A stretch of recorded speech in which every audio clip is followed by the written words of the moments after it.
수사기관에서 하는 가장 황당한 질문이 뭘까요? 스킨십을 할 때 동의를 구했나요? 여성분이 스킨십에 동의를 했나요? 이 질문입니다. 아니, 누가 손잡아도 돼? 하면서 손을 잡고 키스해도 돼? 하면서 키스를 합니까?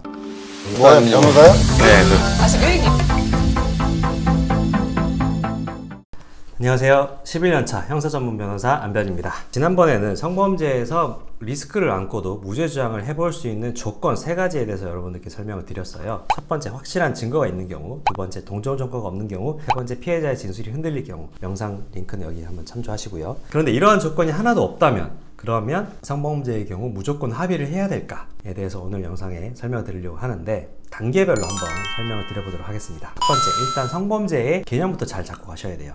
성범죄의 개념을 오해하고 있는 경우가 90% 이상입니다. 합의를 한다는 게 뭘까요? 죄를 인정을 한다는 거죠. 일단 내 죄를 인정해야 되는지를 알기 위해서는 성범죄가 뭘까, 이 개념을 잘 알고 가셔야 돼요. 일반인들이 가장 오해하는 게 뭐냐면, 성범죄의 경우에는 억지로 스킨십을 하는 경우, 누가 봐도 여성분이 싫어하는데 그럼에도 불구하고 억지로 하는 경우, 물리력을 사용한다거나 직접적으로 때린다거나 뭐 욕설을 해서 협박을 한다거나 이렇게 해서 스킨십을 하는 경우에는 성범죄가 성립한다고 생각하는 경우가 대부분입니다. 법 주문을 보더라도 강제추행이나 강간 다 봐도 폭행, 협박 이런 표현이 다 나오죠. 진짜 주먹으로 때리는 폭행이나 죽여버리겠다, 협박을 해야지만 성범죄가 성립을 하는 걸까요? 안타깝게도 우리 법원에서는 이 조문을 그렇게 해석하지 않습니다. 우리 법원에서 어떻게 보느냐, 의사에 반하는 모든 스킨십을 강제추행으로 보고요, 그리고 의사에 반하는 모든 성관계를 강간으로 봅니다. 개념부터 일단 잘 잡고 가셔야 돼요. 그렇다면 의사에 반한다, 이 개념에 대해서 한번 알아보면은 어떤 경우에 의사에 반하는 것으로 인정이 될까요? 대부분의 남녀 간의 스킨십은 남자가 적극적으로 하게 되잖아요. 남성분이 스킨십을 시작을 하고 여성분이 여기에 저항을 하지 않거나 가만히 있으면 묵시적인 동의로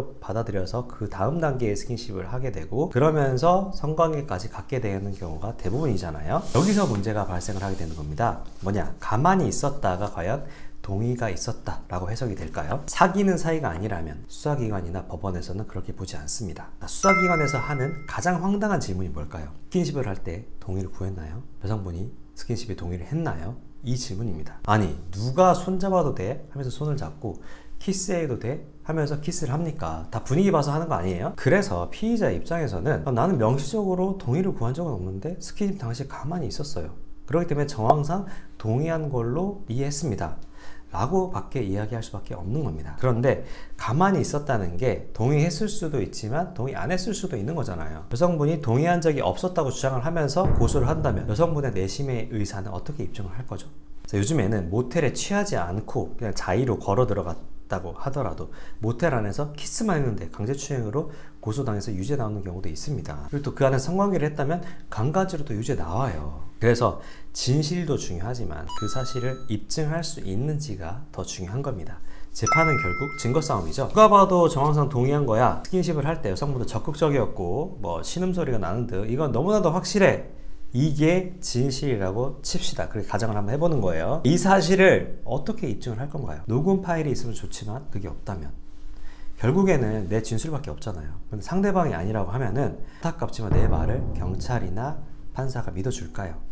이걸 한번 생각해 봐야 되는 겁니다. 냉정하게. 성범죄의 정의를 다시 한번 알고 그 다음에 의사에 반했을 수도 있다 라고 보인다면, 그리고 또 내 무죄를 입증할 수 있는 객관적인 어떤 방법이 없다면 이때는 적극적으로 합의를 고려해 봐야 될 때인 거죠. 성범죄라고 무조건 합의해야 되는 건 아닙니다. 그런데 수많은 경우에 이런 성범죄의 어떤 정의를 다시 한번 생각해보고 여성분의 명백한 의사를 입증할 수 없는 경우가 더 많기 때문에 리스크를 안고 무죄정을 하기보다는 안전하게 합의를 하는 경우가 더 많은 거죠. 그렇다면 성범죄의 경우에 합의를 할 때 합의금은 얼마로 해야 되고, 그리고 그 타이밍은 언제로 해야 되며 구체적으로 어떤 절차에 따라서 해야 되는지, 그리고 합의서의 문구에는 어떤 내용이 들어가야 하는지에 대해서는 다음 영상에서 다뤄주도록 하겠습니다. 영상이 도움이 되었다면 구독과 좋아요 부탁드립니다.